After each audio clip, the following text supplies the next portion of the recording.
tarde, pessoal. Eu sou o Fidel, né, como já foi apresentado. Eu sou médico de idade, tenho especialização em gestão em preceptoria e hoje estou no departamento de gestão na clínica da DAPS, daqui do estado de Santa Catarina. Então, hoje a temática, ela está bem tona, né, apesar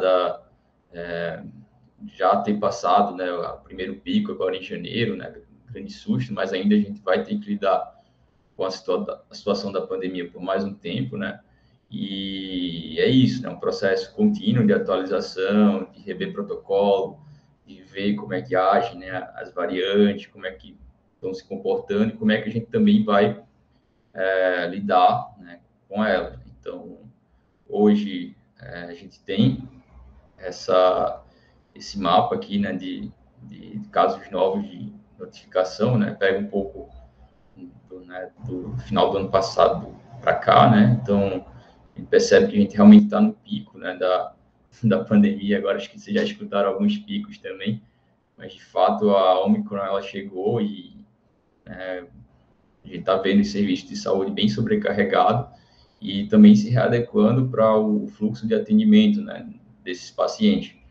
Então, hoje se percebe que alguns sistemas já estão adequados em relação a isso, mas se percebe muito a necessidade de colocar para atenção primária o manejo das pessoas com sintomas respiratórios, né? Não exatamente criar centros de testagem ou centros de atendimento específicos isolados, né?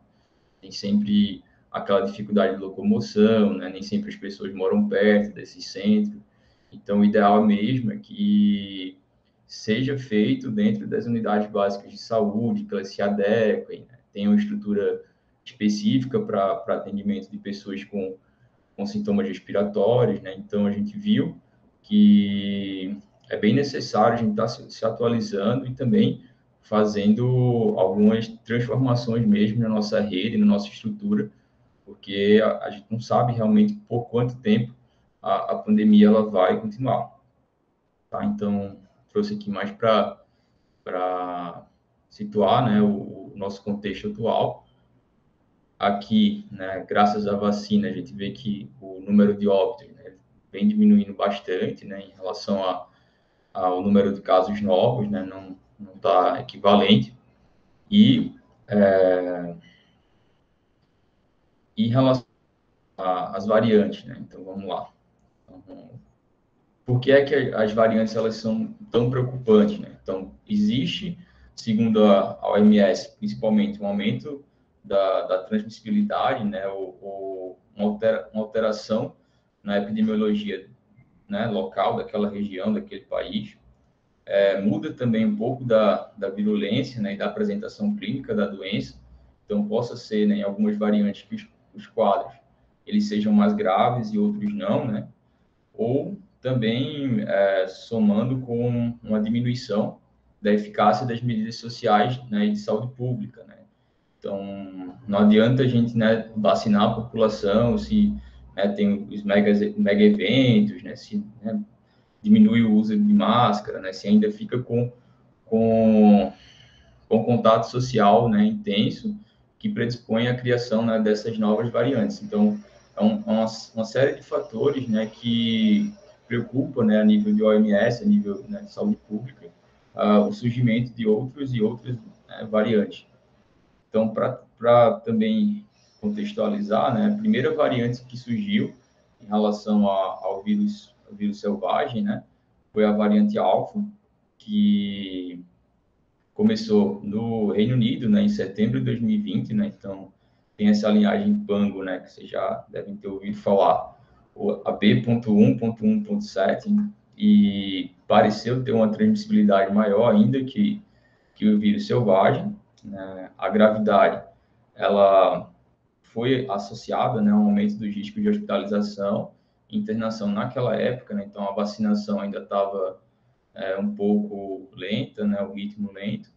Então, percebeu-se que a variante alfa, né, ela aumentou o risco de ir para a UTI, né, para as pessoas irem para a UTI.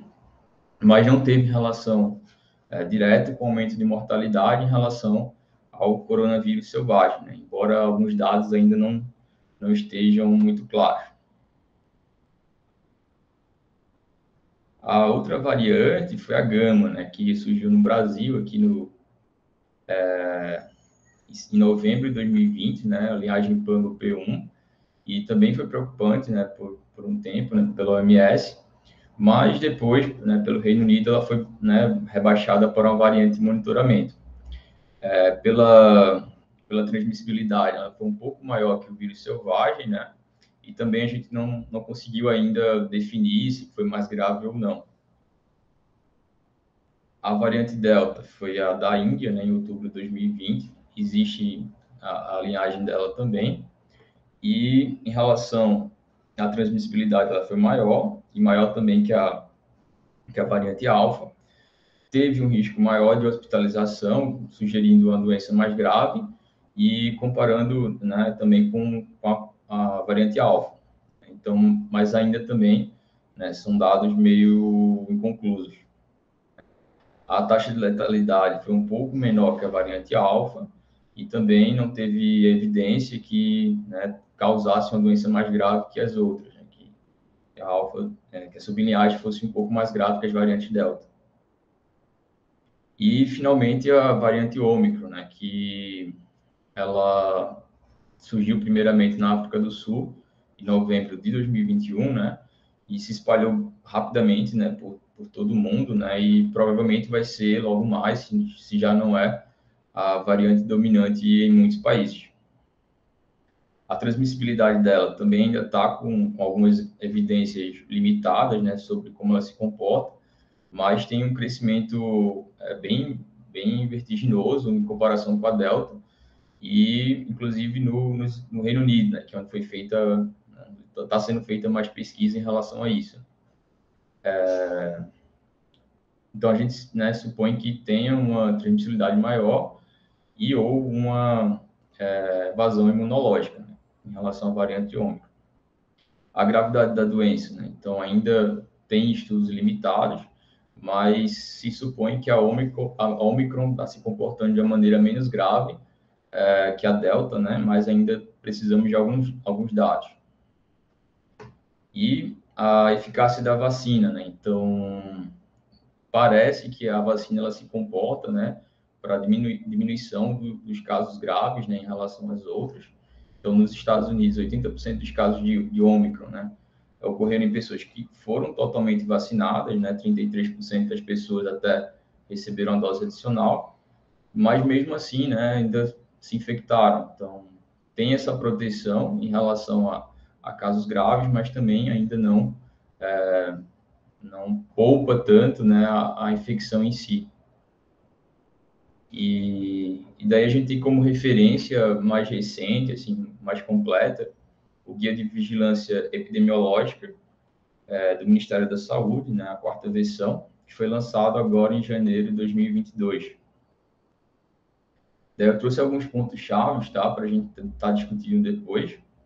O período de incubação, né, foi colocado, permanece entre 1 e 14 dias, né, com aquela mediana entre 5 e 6 dias. A transmissibilidade, o Ministério da Saúde, ele não deixa claro, assim, se, em relação principalmente à Ômicron, né, se ela é maior ou menor, fala que vai mudando, né, constantemente, então a gente conseguiu um dado que é do National Institute of Infectious Diseases do Japão. Então, ele coloca aqui, por exemplo, que depois, para pessoas que estão sintomáticas, né, que estão com sintomas, de 10 dias não tem casos quase nenhum, né, de amostra de PCR positivo, né, então, depois de 10 dias, com certeza, não infecta. E para casos assintomáticos, né, esse valor ele já é bem menor, né, já com 5 dias, né, e de 6 a 7 dias também para quem está assintomático também não tem quase nenhuma transmissão. Então, isso vai dar suporte também, como a gente vai ver um pouco mais na frente, para os critérios de testagem, né, de alta do isolamento. Então, é por esse motivo aqui o principal estudo que está justificando. A transmissão ainda se mantém, né, por contato, por gotículas e por vias aéreas, né, sendo o contato ainda o principal, né, a gotícula ainda o principal, os aerossóis também, e por contato um pouco menos. A susceptibilidade à imunidade se mantém ainda com aquele período de 90 dias, né, de um pouco de segurança de reinfecção, né, mas tem um dado que ele traz também, que 80 a 90%, né, houve nessa proteção de 80 a 90% de reinfecção por até 7 meses. Então, ele sugere também que a infecção leve ou assintomática tende a ter níveis mais baixos, né, de anticorpos do que a doença grave, e a diminuição dos anticorpos ocorre, né, durante esses 3 a 7 meses da infecção.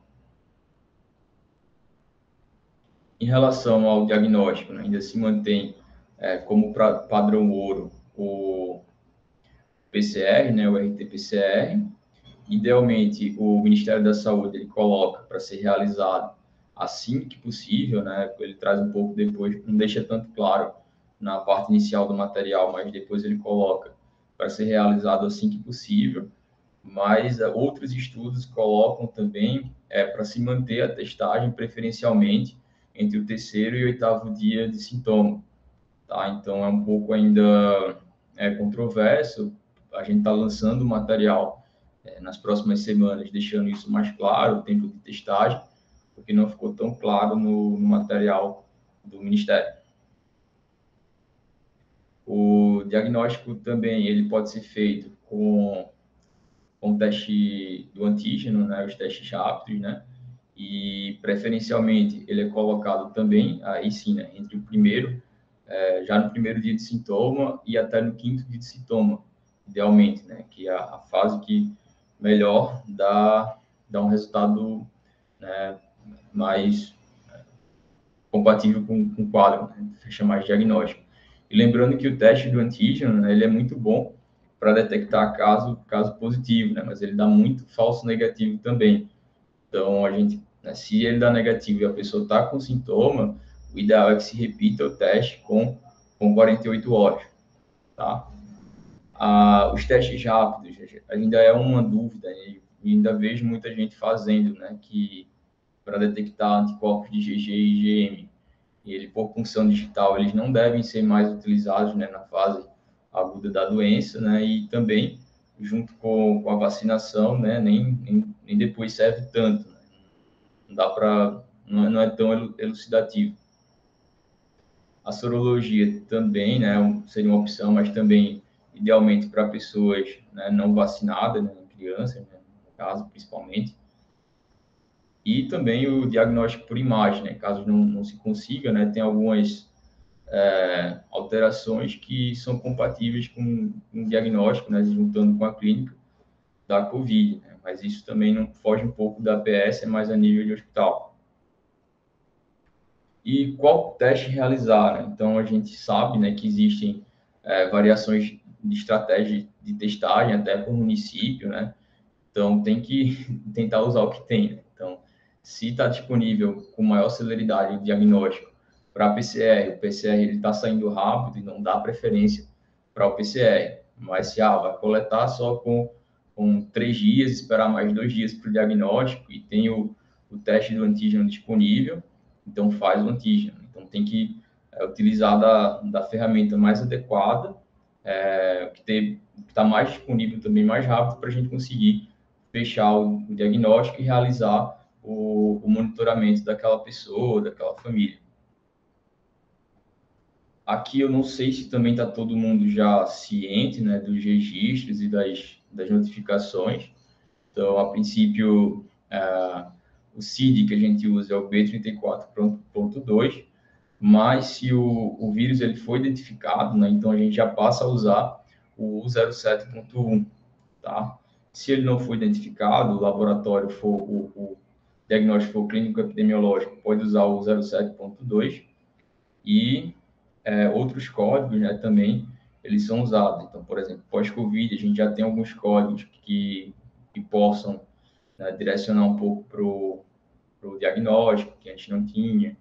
A síndrome inflamatória multissistêmica também, que acontece mais em crianças, já tem alguns relacionados à Covid, né, associado à Covid, também não tinha, né? e os da vacina, né, de efeito adverso. E aqui, reincidência de Covid, se for confirmado ou não. Então, o protocolo da Vigilância Epidemiológica do Ministério da Saúde, ele traz esse registro e notificação. Os critérios para a síndrome gripal, eles não mudaram, né? Então, tem que ter pelo menos 2 dos seguintes sintomas, de febre, calafrio, dor de garganta, dor de cabeça, tosse, coriza, alteração no olfato ou paladar. Em criança, também se considera a obstrução nasal. Idoso deve, né, se considerar sintomas mais inespecíficos, como síncope, confusão mental, sonolência, irritabilidade e inapetência. Então, lembrando que na COVID, né, a febre ela pode estar ausente, mas também pode haver, né, diarreia, né, sintomas gastrointestinais, apesar dele não ser um critério diagnóstico, é mais um sintoma adicional.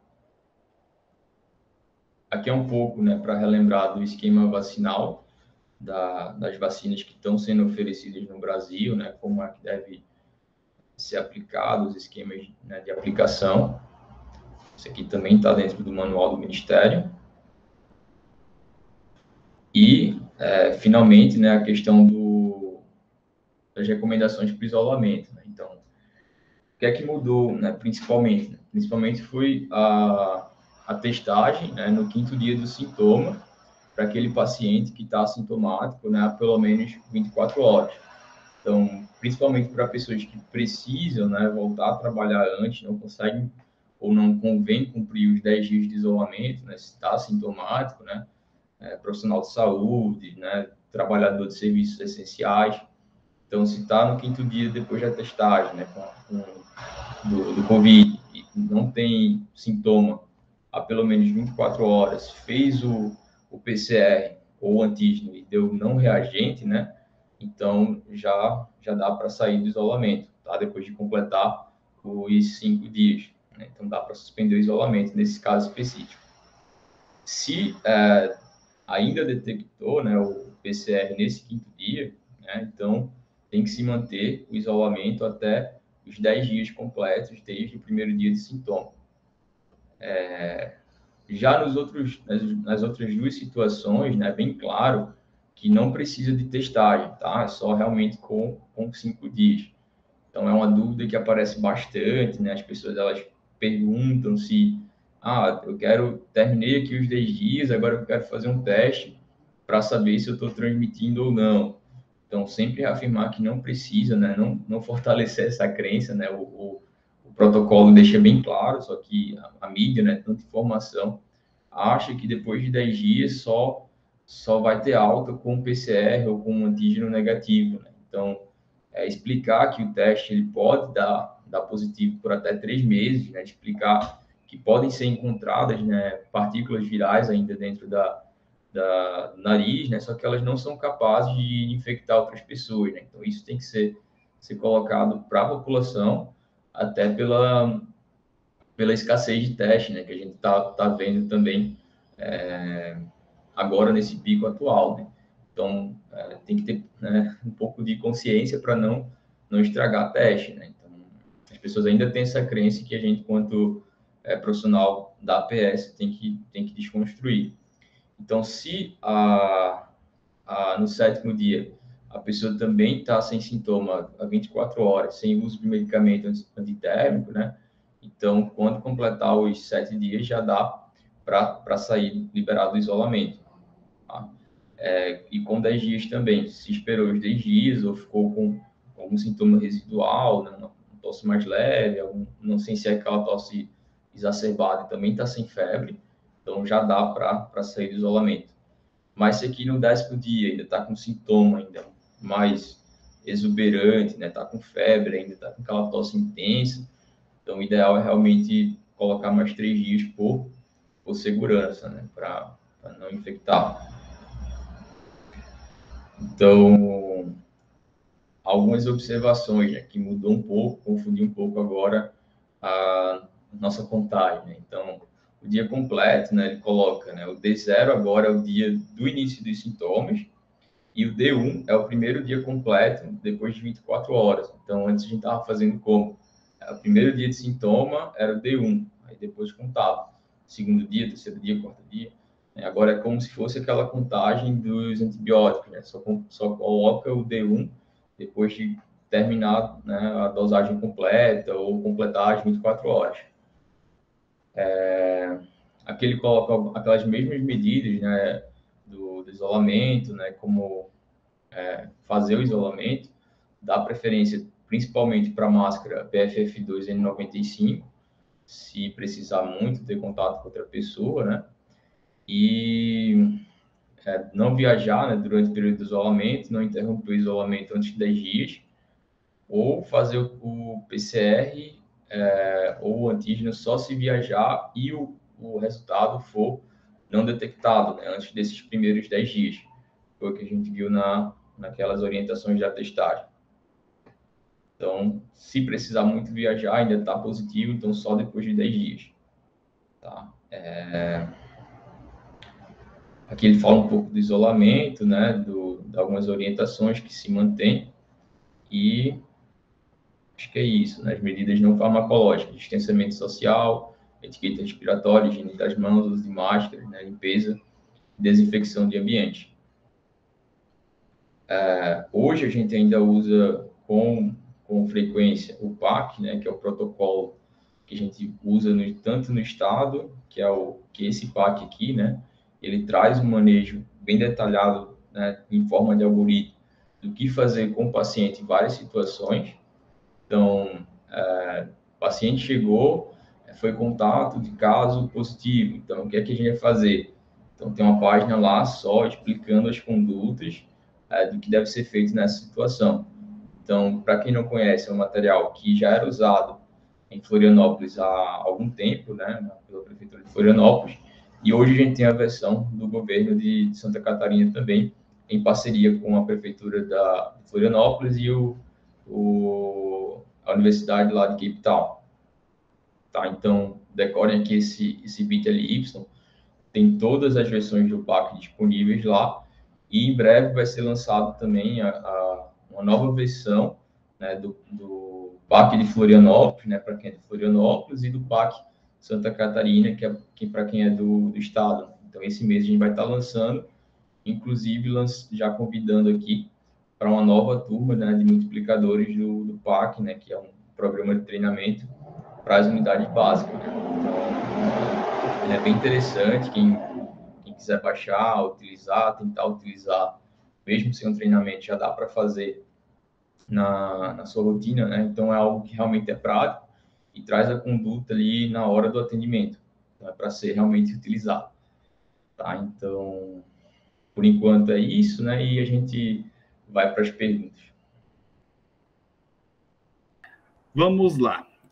Temos perguntas aqui, tá bom, Fidel? Deu tempo certo para o pessoal mandar algumas questões. A Rosilda Veríssimo Silva pergunta se é segura a volta às aulas presenciais nesse cenário que a gente está vivendo. Aí, se tu puderes comentar, enfim, responder, fique à vontade, Fidel. Acho que essa pergunta de R$1 milhão, assim, não tem muita, não tem muito embasamento, né, para né, dizer, com segurança, né, dá para voltar. Né? Lógico que é muito mais uma decisão política, né, tentando entender o contexto também, do que propriamente técnica, né? Do ponto de vista técnico, né, o ideal é que a gente se mantenha afastado, né, distanciamento social, usando máscara, né, a higiene das mãos, aquelas medidas, né, de proteção. Mas também são outros fatores, né, a capacidade do sistema de lidar com a pandemia, né, a própria educação das crianças também.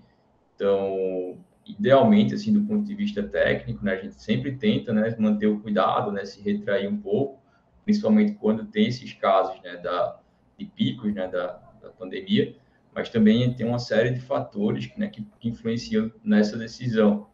Então, não é algo simples, assim, dizer que é seguro ou não é. Realmente uma análise mais detalhada, discussão, né, com o pessoal da educação também, para poder tomar essa decisão com segurança, né, que o sistema ele consiga também lidar, né, com os casos, né, com o que pode vir a ter.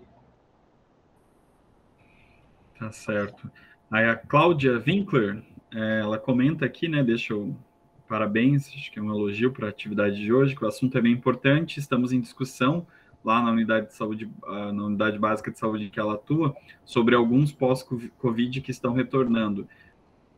Tá. Sobre isso, né, sobre a questão da pós-Covid, a gente já é um tema que está trabalhando também dentro da DAPS, né, a questão da reabilitação do paciente que vem, né, depois daquela fase aguda, ainda com sintoma, e a gente percebe que impacta, né, bastante a qualidade de vida do paciente, né, então são sintomas às vezes leves, né, mas são chaves, né, então vai perder o olfato e paladar, né, com um ano, assim, ainda fica e não sabe o que fazer, né, e também a gente não tem uma resposta muito clara de quando pode voltar, de quando que a fadiga ela vai melhorar, né, então é algo que realmente impacta muito na vida, na qualidade de vida do paciente.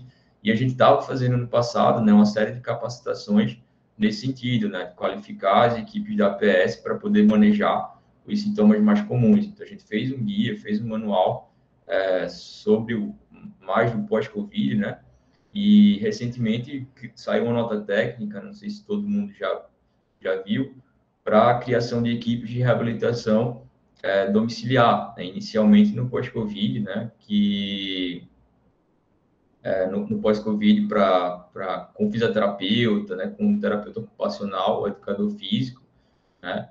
E essas equipes elas vão atuar dentro de um projeto, junto com a UDESC também, que vai ter uma equipe de matriciamento que vão estar ajudando as equipes da APS a saber manejar, né, de forma prática ali com a sua população os sintomas da pós-Covid. Tá? E aí eu já vi aqui a Rosilda perguntou novamente, né? As sequelas estão relacionadas com a carga viral.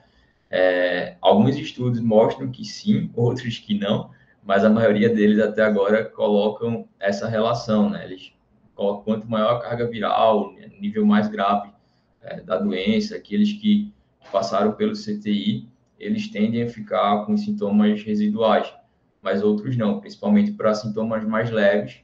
Então, a gente está vendo muitos casos agora. Saiu um estudo recente, ele não é tão bom, mas ele já mostra, por exemplo, que a Ômicron, ela é uma variante que tende a ter casos mais leves, mas também deixa sequelas de pós-Covid, né? Então, a pessoa, estou com uma tosse, só tive uma tosse, uma coriza, mas já está há 3 semanas com a fadiga intensa e que não consegue retornar ao trabalho. Então, por mais que a gente tenha essa ideia, né, de que a Ômicron ela é mais inocente, assim, mas a longo prazo a gente ainda não sabe como é que vai se comportar os sintomas persistentes da Covid com essas variantes. Então, é bem importante, né, reforçando aqui, né, Djalma, as medidas, né, de proteção, né, uso de máscara, né, então a pandemia realmente ainda não acabou, tá? Questão das vacinas para crianças. Acabei de receber, inclusive, uma assessoria de imprensa perguntando se o Telesaúde UFSC estava dando suporte perguntando, né, se esse suporte ao público, ao usuário do SUS, campanha, incentivo, enfim, a vacinação por parte dos pais para as crianças, né? Enfim, em questão das vacinas para crianças, tem muitos pais questionando e com dúvidas. A Lenira aí de União do Oeste perguntou que tipo de orientação, então, os profissionais de saúde que estão atendendo a demanda desses pais podem dar, onde eles podem sugerir para os pais buscarem informação para se sentirem mais seguros, como deve funcionar isso, Fidel? Inclusive, né, eu já vi alguns municípios colocando, né, médico de família, pediatras, né, enfermeiros bem capacitados, profissionais de saúde capacitados, dentro dos centros de vacinação, exclusivamente para isso, né, para a gente, né, conseguir esclarecer as dúvidas, né, fazer as perguntas, né. A gente sabe que tem muita fake news, né, acontecendo, né, mas porque é criança, caso leve, então não precisa vacinar. A gente vê, não, as UTIs elas estão lotadas, né? Estão cheias com crianças, né? Com complicações da Covid. Então, não é bem assim. Tem dados que mostram, né? Casos graves em crianças, né? Depois, como a gente viu, síndrome inflamatória multissistêmica, que é uma complicação gravíssima das crianças, né? Então, não é tão simples quanto parece. O ideal é que a gente consiga fazer, né? Não fazer também compulsoriamente. Vem cá com a vacina, Não, mas realmente sentar com a família, esclarecer todas as dúvidas, né? Porque, né, a gente é bombardeado com muita informação hoje em dia e não consegue ter um momento de conversa. É como se tivesse que escolher um lado ou outro, né? Mas aquele diálogo, né? Entender por que a pessoa está com medo, né? Profissional de saúde, né? Conversar com essa população, entender por que ela está com medo, onde é que ela buscou aquela informação, né? Apresentar para ela a nossa versão também, os nossos protocolos, né? Mostrar que a vacina da criança, né? Ela é segura também, né? Que é necessária, né? Que a vacina, historicamente, ela combateu várias pandemias, epidemias, então ela é necessária, né? Então, é isso, assim, não dá para fazer algo compulsório, né? Não sou muito adepto a isso, mas dá para a gente conversar, né? Bater um papo e entender o que é que está acontecendo e onde é que vem esse medo, essa angústia. Isso aí, Fidel. Além da pandemia da Covid-19, a gente tem essa pandemia aí de informação, que a gente chama de infodemia na área da comunicação, né? Sim. E é muito importante os profissionais de saúde comprometidos com a ética profissional, né, e com a ética científica, estarem aí levando a informação, as explicações, auxiliando, acalmando, né, a população para que tomem as suas decisões aí e, enfim, arquem com as devidas consequências. Enfim, acho que essa questão que você coloca de ser algo a ser explicado, a ser entendido, né, e aí a partir de então existir uma emancipação, né, de decisões, é bastante importante e é imprescindível para a cidadania, né, enquanto usuários do SUS, enquanto cidadãos brasileiros, enfim. Fidel, estou achando que por hoje, deixa eu conferir aqui se eu tenho mais alguma coisa para falar. Não. Por hoje eu acho que seria isso. Se você quiser reforçar alguma informação que você compartilhou com a gente, fazer aí um encerramento dessa sua participação aqui hoje conosco, fique à vontade.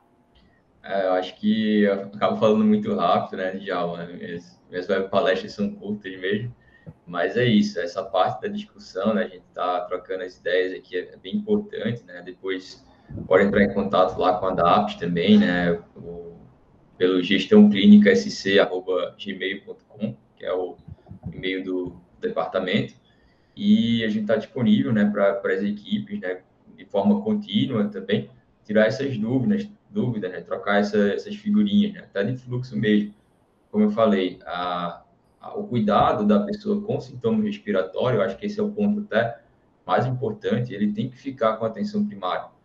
Não adianta a gente criar um polo no meio da cidade, lá no centro, até, né, algo bonito, assim, né, que chama atenção, mas aquela pessoa que está na periferia, ela não consegue acessar, não consegue transporte, é longe, trabalha, vai ter que ir lá em...